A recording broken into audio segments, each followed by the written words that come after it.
লোকরে পড়ে গেছে।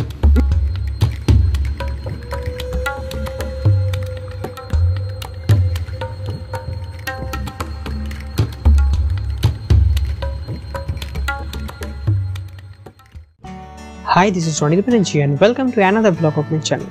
না ইন্ট্রো ভিডিও দেখে ঘাবড়ে যাওয়ার কিছু নেই। আগের ব্লগ শেষ হয়েছিল ধত্রতে, আর এই ব্লগে আমাদের গন্তব্য সান্দাকফু।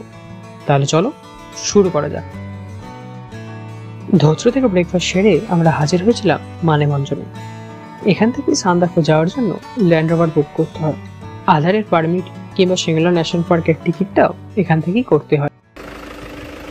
আমরা এখন মানেভঞ্জন চলে এসেছি। এবার আমরা এখান থেকে আমাদের গাড়ি বুক করা হয়ে গেছে অলরেডি। এবার আমরা আধার কার্ডের পারমিটটা করিয়ে তারপর এখান থেকে আমাদের গাড়ি চলে যাবে সান্দাকফুর উদ্দেশ্যে। আজই রাতে আমরা সান্দাকফুরে থাকবো, আর কালকে তুমলিংয়ে থাকবো। দেখা যাক কি হয়।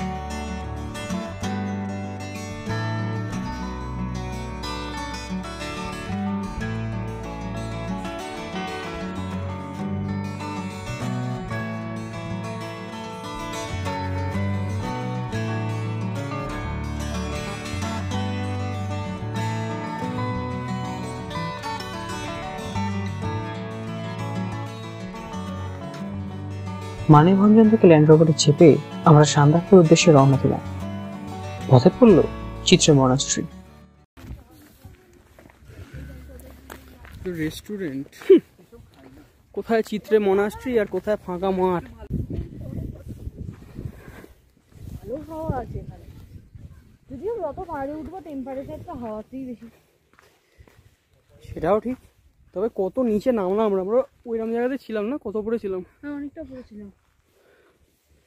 বুদ্ধাং শরণং। না না, এখন বুদ্ধের চরণে আমি চলে যেতে চাইছি না, এখনো বয়স আছে আমার।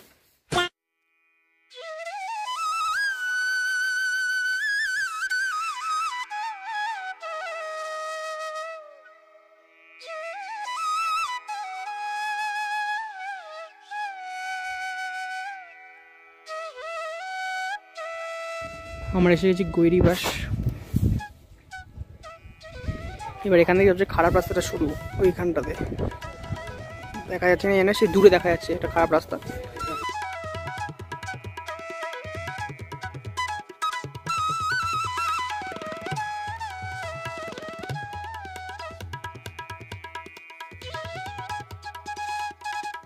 এরপর ফাইনালি আমরা গিয়ে পৌঁছালাম সান্দাকফু, আর আমরা ঢুকতেই শুরু হলো স্নোফল। স্নোফল হচ্ছে। হোটেল সানরাইজে চলে এসেছি আমরা সান্দাকফুতে। এখানে বরফ পড়ছে অলরেডি। মারা তো বড় আমরা ফাইনালি স্নোফল পেয়েছি।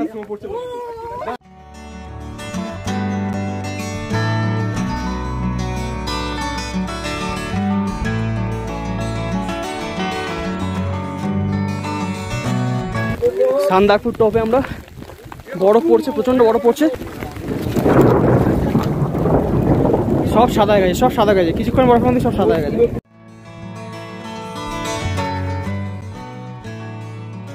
স্নোফল এনজয় করে রাত্রে ঠান্ডা কম করার জন্য একটু নাচানাচি করে আমরা তাড়াতাড়ি শুয়ে পড়লাম। পরের দিন সকালে স্লিপিং বুদ্ধার সাথে সানরাইজ দেখবো বলে।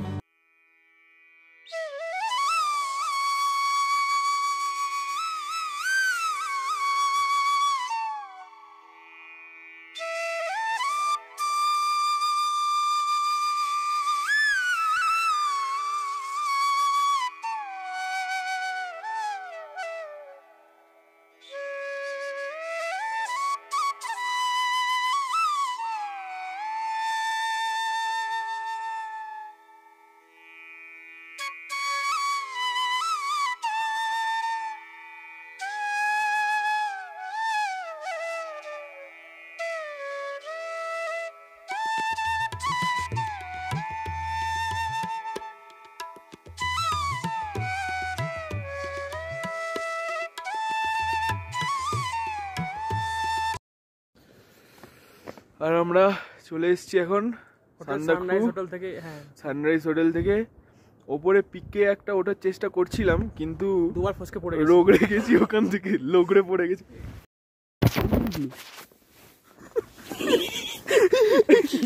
কি সব চলে গেল, একটা কালো কালো কি একটা এলো, পা দিয়ে তাড়া করে চলে গেল। বাবরে ওটা কুকুর ছিল। আমি হলো সেই ইয়ে রে, আরে সেই বল না ওইগুলো, আরে ভেড়িয়া হয় না কালো কালো, ওই আমি বললাম এলো। যাই হয়েছে, তারপর দেখলাম পেছনে দুটো কুকুর। ওই যে পিকটাকেও দেখিয়ে দেবো। ওই যে ওই পিকটা ওটা চেষ্টা করছিলাম, করেছিলাম। লোগড়ে গেছি দুবার, ওই জন্য এখন এই রাস্তাটা দিয়ে যাচ্ছি সাইড দিয়ে। দেখা যাক কোথায় যাওয়া যায়। তো তুই আগে আগে যাবি? তুই আগে যা, আমরা যাচ্ছি আগে, আস্তে আস্তে চেষ্টা করছি যাওয়ার। রাস্তার অবস্থা মানে বিশাল খারাপ। দেখো সত্যি তাই, এত বড় থেকে আমি সত্যি আশা করিনি।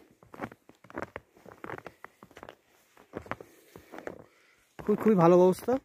যাই হোক, আর তোমার সাথে পরে কথা বলছি। সান্দাফুকে এত সহজে ছাড় দিচ্ছে না করলে প্ল্যান হয়েছে আমরা এবার যাত্রা শুরু করলাম তুমলিংয়ের দিকে। ওখানেই আমরা আমাদের ট্যুরে শেষ রাতটা কাটাবো। রাস্তায় পড়লো কালা পোখরিল, নেপালি ভাষায় যার অর্থ কালো জল। এটা স্থানীয়দের জন্য ধর্মীয় কারণে খুব গুরুত্বপূর্ণ একটি জায়গা। আমরা সান্দাকফু থেকে চলে এসেছি তুমলিংয়ে। মাঝে ল্যান্ড রোভারের মধ্যে প্রত্যেকে অবস্থা খুব খারাপ হয়ে গেছে। এখন আমরা আছি সৎকার লজে। এই হচ্ছে আমাদের রুম। বললে এখান থেকে ভিউ দেখা যাবে, কিন্তু এখান থেকে কাকের আওয়াজ, বেড়া, তাদের ন্যাড়া পাহাড় দেখা যায়, আর কিচ্ছু না। যাই হোক, তারপরে কথা হবে। এরপর হলো বাড়ি ফেরার পালা। সবাই মন প্রমিস করলাম আবার সুযোগ পেলে ফিরে আসবো এখানে, কিংবা বেরিয়ে পড়বো নতুন কোথাও।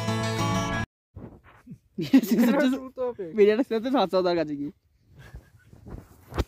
আমরা রাস্তায় পায়খানা করতে বলেছি মনে। আমার হাতটা দিকে আর হয়ে যাচ্ছে তো। নিজের দিকটাও নিজের দিকটাই দেখাচ্ছি।